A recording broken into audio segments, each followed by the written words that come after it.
Agent David O. Show.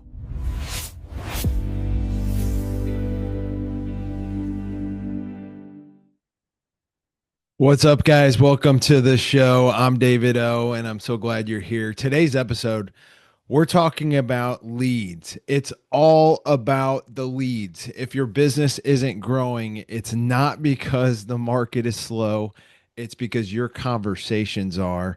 And today we're going to be talking about the number one most important measure of success for real estate agents and investors.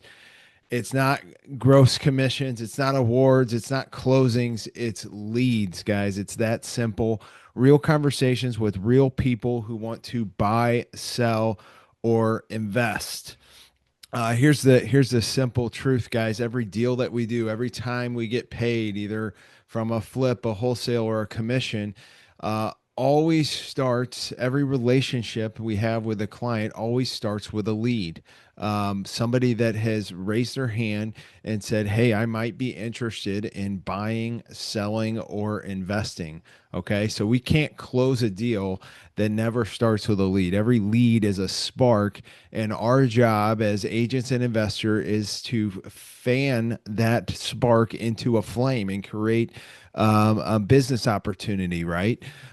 So it's so important that we focus on the leads, and the statistics out there are staggering, guys. 90% of real estate agents fail within 5 years. That means they're no longer pursuing their job as an agent anymore because they've gotten out of the business. And there's so many things that we can be doing as an agent, as an investor. I think the numbers are like there's 137 different things, activities that we could be working on. And most of it is busy work, if we're being honest, right? Most of it is updating our CRM or tweaking our Instagram bio or checking the MLS.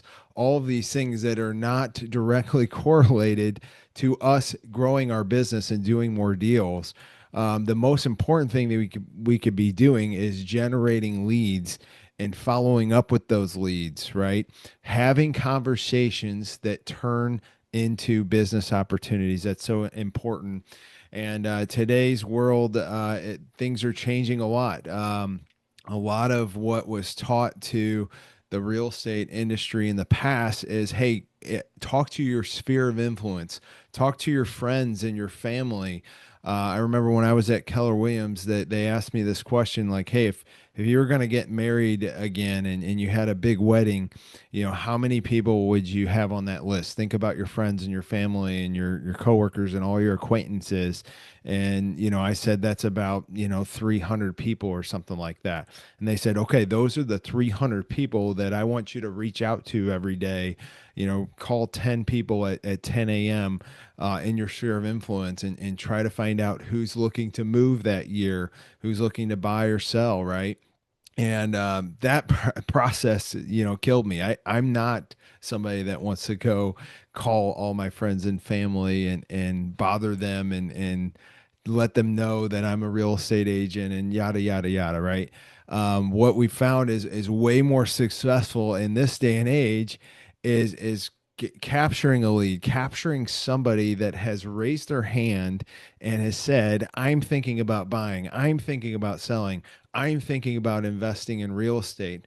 Somebody that's already been vetted to have a motivation to do a real estate deal. Those are the people I actually want to talk to. Those are the people that I want to build a relationship with because I know that they have an intent to do a real estate transaction this year. And now all I have to do is build the trust and provide the value to allow myself to be in that equation and help them through that deal and get paid to do so, right? So I would argue that the most important thing that real estate agents and investors can do today is generate motivated leads, people that are looking to buy, sell, or invest.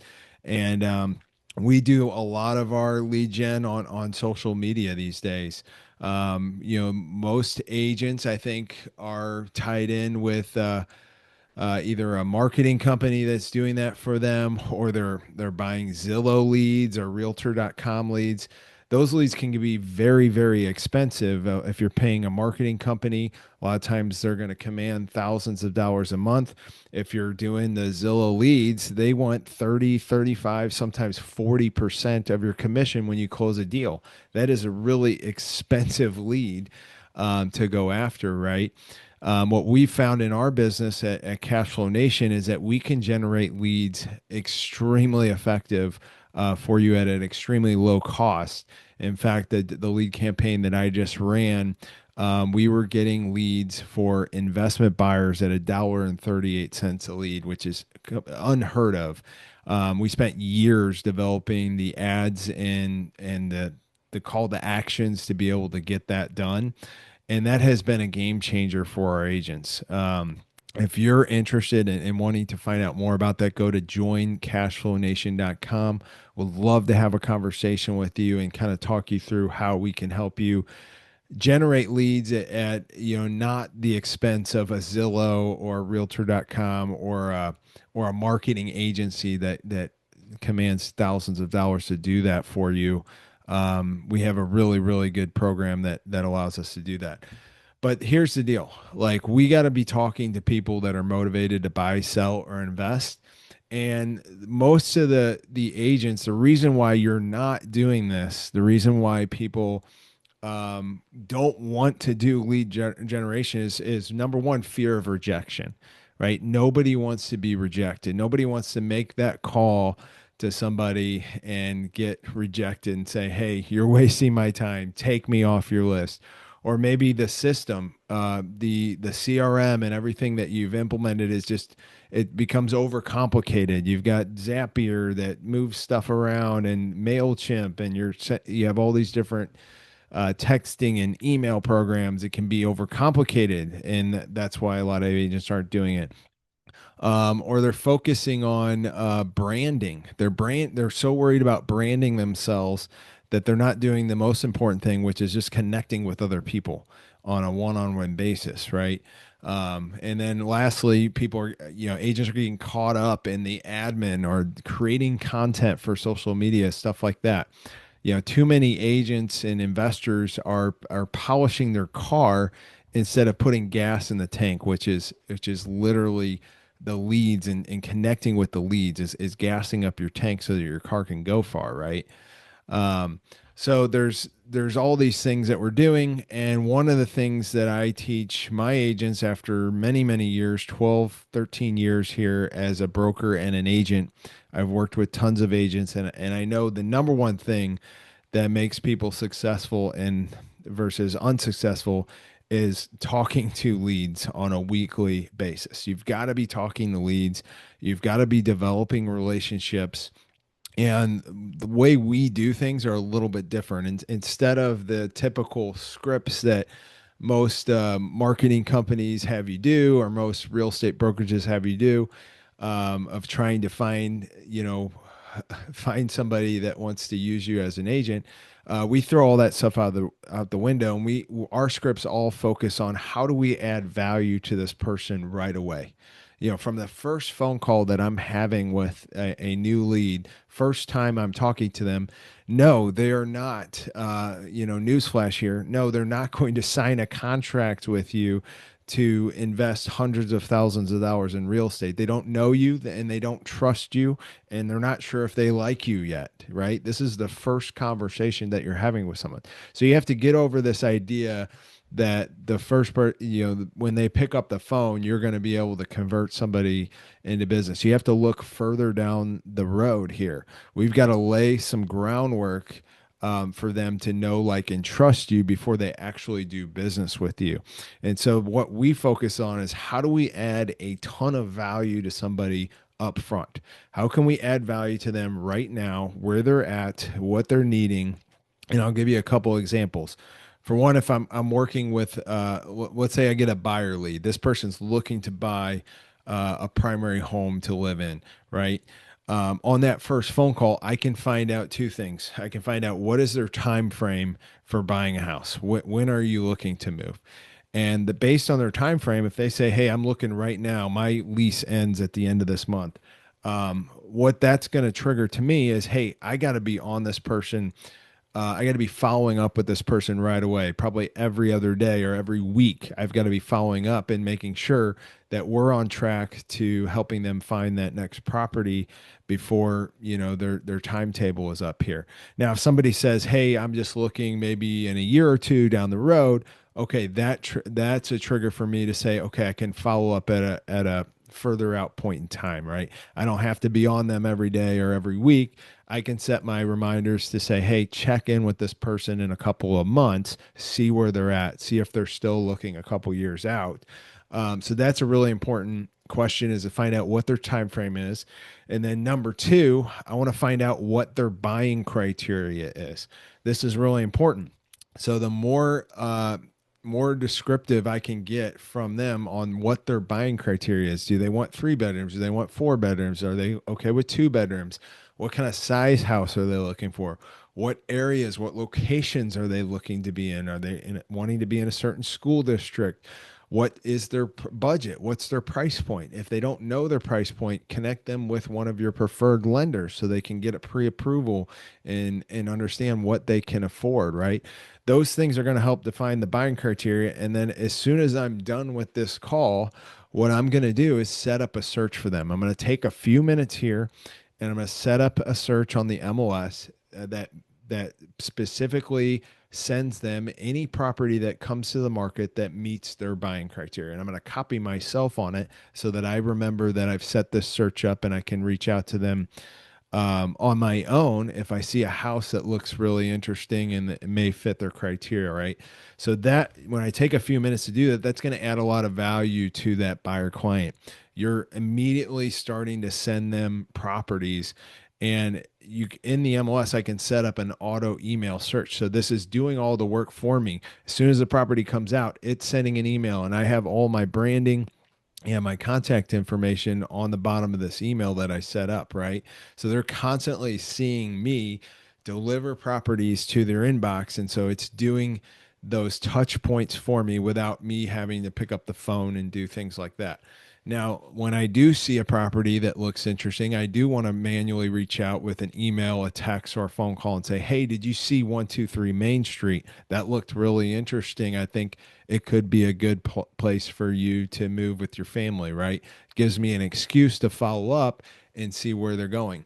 And now the more touch points I have with that lead over the course of time, the more they're going to come to know, like, and trust me, right? So that might be the first interaction. And then after several emails of properties getting in their inbox and several times me following up with them, we're going to get to a place where they trust me enough to hire me to be their agent to help them buy that home, right? And that's when I can deliver a buyer's agency agreement or a contract for them to sign that legitimizes them hiring me as an agent and allows me to start showing them houses and get paid a commission when they close on a property. So that's really important. A lot of agents are overlooking the length of time it's going to and the amount of touch points it's going to take to build trust with somebody, right? Some of the stats that come out say 80% of leads decide on hiring you as an agent or working with you as an investor or wholesaler after 5 to 8 touch points. So it's not on the first call. It's actually a very, very low percentage, maybe less than 1%, that will do business with you on the first time you contact them. Now, unless they're really super, super motivated and in a spot where they absolutely need somebody to come in and do something, they're likely not going to do business with you on that first call. But when you get to 5 to 8 touch points, you've been reaching out to them, you've been following up with them over the course of weeks or months. Now you've built up some trust. Now you've built up some credibility with them where they're going to later do a deal with you, right? And so that's really important that we take a step back and look, okay, we're going to put in this time. This is the process we're going to follow to do this. Now, I'll give you the example of working with a seller. You get somebody that a lead comes in from a seller, somebody that raised their hand that says, I'm thinking about selling their house. A really easy way to add value right away is to do a comparative market analysis on their house. So find out what their house looks like. Find out if they can send you pictures or tell you about the house. If you can set an appointment at the house, that's fantastic. You can go to their house and present all this information to them and see the property and kind of show them that way. Um, but more times than not, they're going to tell you some stuff on the phone call, and you'll be able to take a comparative market analysis by looking at comps on the MLS in their neighborhood and putting together a really nice report that you can email them and say, "Hey, I did analysis on your house. These are what the homes are selling for that meet." That are comparable homes to your home in this neighborhood in the last 6 months, in the last 12 months, and this is what we think the value of your home's going to be, right? And now I can follow up with them and say, hey, did you get that report that I put together? And that's adding value to somebody right off the bat. I'll give you the example of the investor that we work with. So this is a really easy one. So when we talk to investors, we like to find out, why are they investing? What is the purpose of their investing? Try to find out their why. Are they trying to prepare for an early retirement? Are they trying to generate some passive income? Are they trying to move out of a job that they're in that they don't love doing? Finding out their motivation is key, because every time I talk to them, I'm going to tie back to that motivation that they told me as to why they want to invest and how I'm going to help them get there by helping them buy investment properties. But one of the things we do with our investors is they immediately go onto our email list. And every single week, we're sending out potential investment deals to our email list. Hey, this is a property that came out this week. Here's what the numbers look like on this property. This is what this property is going to rent for. This is what this property needs in repairs. This is what this property is going to be worth after repair, right? And so here's what this deal looks like. Here's our rates of return. Here's a cash on cash. Here's our a projected cash flow for this property. We're going to put those things together in an email, and because they're wanting to invest, they're on our investor email list. They're going to start getting those deals, and now I can follow up with them and say, "Hey, have you been seeing our deals? What do you think? What are some things that you're looking to invest in?" And I can further that relationship over the next 5 to 8 touch points to then have that conversation with this person that came in as a lead, that was cold, that didn't know me, and I'm building credibility with them, showing them that, hey, we've got investment deals to sell and they're looking to buy, and they've told me their why, and I'm connecting all these dots so that they can do some business with me in the future. So number one thing, guys, is generating leads. Number two thing is following up with those leads, trying to get to the point where we're 5 to 8 touch points in, and they've built you built some credibility. You've got some trust. They're starting to know you. They're starting to like you. Okay. Now you're going to be at a point where you can present them with a contract to hire you as an agent, or work with them as a home buyer or seller or investor, right? So that's what we're trying to do this whole time. That's the most important thing you can be doing in your business as an agent, as an investor. If you want help doing this, or you want help setting up really cheap, inexpensive leads, we do that for all of our agents. It's one of the services that we provide at Cashflow Nation. Just go to joincashflownation.com. You'll see what we're able to offer you, and you will also have an opportunity to book a one-on-one consultation with me to see if we would be a good fit to work with you. That's all I got for today. Have a blessed day and go have a great week.